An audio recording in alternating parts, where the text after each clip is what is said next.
2014 और 2019 की बम्पर जीत के बाद बीजेपी ने वो सारे मुद्दे हल कर दिए जो पिछले 70 सालों से चुनौती बने हुए थे।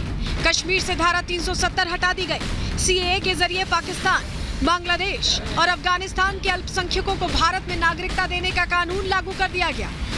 इसके अलावा 500 साल पुराने विवाद का कानूनी रूप से हल कर अयोध्या में भव्य राम मंदिर का निर्माण करा दिया गया।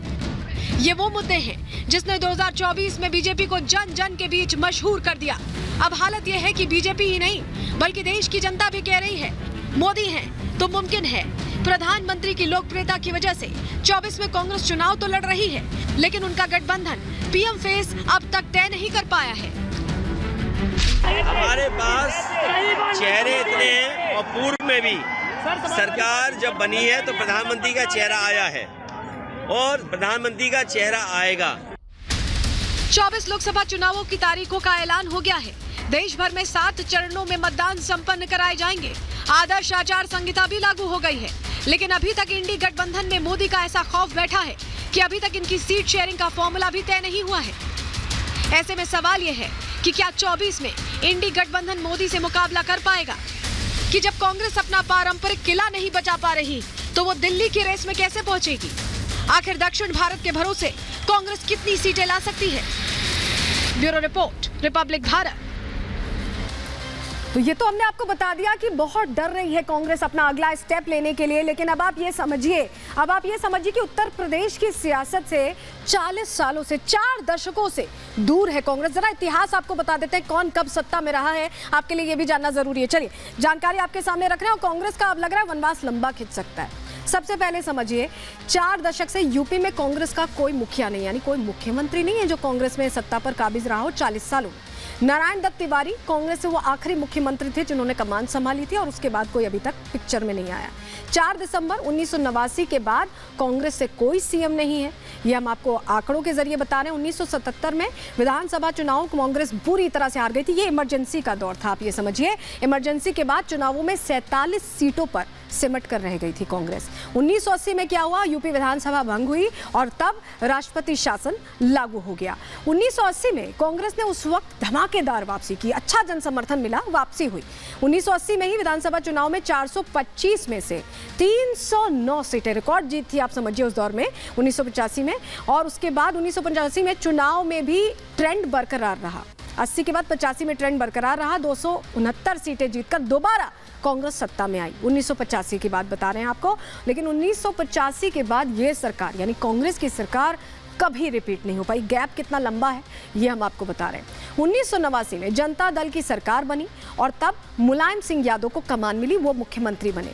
1989 में ही 1989 से लेकर 2002 तक देखिए 8 मुख्यमंत्री बदले। वो दौर थोड़ा ऐसा था कि कुछ कुछ समय के लिए चेहरे बदलते गए। और 21 सितंबर 1997 से 12 नवंबर 99 तक कल्याण सिंह मुख्यमंत्री रहे। कल्याण सिंह ने कुर्सी संभाली और उस दौरान काफ़ी बड़े फैसले भी लिए गए, आपको पता है। 28 अक्टूबर 2000 से 8 मार्च 2002 के बीच राजनाथ सिंह, जो यहाँ से चुनाव इस बार लड़ भी रहे हैं, वो भी मुख्यमंत्री रह चुके हैं। और 2007 और 2012 में बसपा की सरकार रही। और इसके बाद अब आपके सामने वो तस्वीर जो अब कहीं ना कहीं समाजवादी पार्टी सोच रही होगी। 2012 से 2017 के बीच अखिलेश यादव भी मुख्यमंत्री रहे और तब उन्होंने कमान संभाली। लेकिन उसके बाद 17 में बीजेपी ने पहली बार बहुमत हासिल किया। पहली बार जो बहुमत का आंकड़ा था उसे पार किया और 325 सीटें जीती, जो कि रिकॉर्ड जीत है। आपको याद होगा 1985 की जो हम कह रहे थे उस तरह की जीत ये थी और रिकॉर्ड जीत रही। और उसके बाद योगी आदित्यनाथ को मुख्यमंत्री बनाया गया। बहुत अनप्रिडिक्टेबल था ये फैसला, भी कोई एक्सपेक्ट नहीं कर सकता था। और 1985 के बाद 2022 में यूपी सरकार रिपीट हुई। 1985 के बाद 2022 में ये हो पाया और बीजेपी ने 37 साल पुराना कांग्रेस का जो रिकॉर्ड था उसे तोड़ दिया। और अब बीजेपी ने पूर्ण बहुमत के साथ जब सरकार बनाई, उसके बाद बड़े फैसले लिए गए, कई तब्दीलियां की गई और उसके बाद योगी दूसरी बार मुख्यमंत्री बने। और यही वजह है कि डबल इंजन सरकार होने की वजह से एक कहीं ना कहीं जोर ज़्यादा है उत्तर प्रदेश पर, उम्मीद ज़्यादा है उत्तर प्रदेश से। और 80 का जो फॉर्मूला है उस पर कहीं ना कहीं मोदी की भी नज़र पूरी है। तो ये तो हमने आपको उत्तर प्रदेश का पूरा जो सियासी बही खाता है ये बता दिया, लेकिन अब अमेठी और रायबरेली की सीट का भी अपना इतिहास रहा है, अपना महत्व रहा है। चलिए पहले आपको सबसे पहले अमेठी का बही खाता बता देते हैं। अमेठी की सीट का क्या इतिहास रहा। 1967 में देखिए अमेठी सीट बनी, अमेठी सीट बनाई गई और तब से जो तब्दीलियां हुई, कौन कौन आया, ये अब हम आपको बताते हैं। देखिए जनता पार्टी से रविंद्र प्रताप सिंह जीते उस दौरान 1967 में जब ये सीट बनाई गई, और उसके बाद 77 में संजय गांधी अमेठी से चुनाव लड़े, लेकिन संजय गांधी को उस वक्त 77 में हार का सामना करना पड़ा। उसके बाद क्या होता है, 80 में संजय गांधी अमेठी से फिर चुनाव लड़ते हैं, एक बार हारने के बाद फिर से चुनाव लड़ते हैं और इस बार जीत होती है। और 81 में आपको याद होगा वो अचानक जो हमला हुआ था उसमें संजय का निधन हो गया। जिस तरह से संजय गांधी का निधन हुआ उसके बाद उपचुनाव हुए, जिस तरह की अप्रत्याशित ये घटना हुई थी।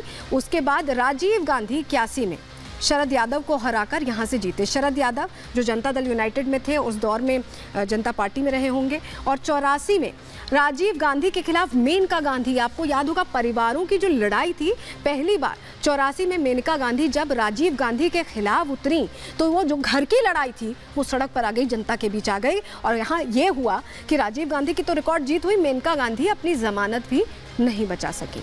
इसके बाद 1989 में राजीव के खिलाफ 2 बड़े चेहरे चुनावी मैदान में उतरे थे।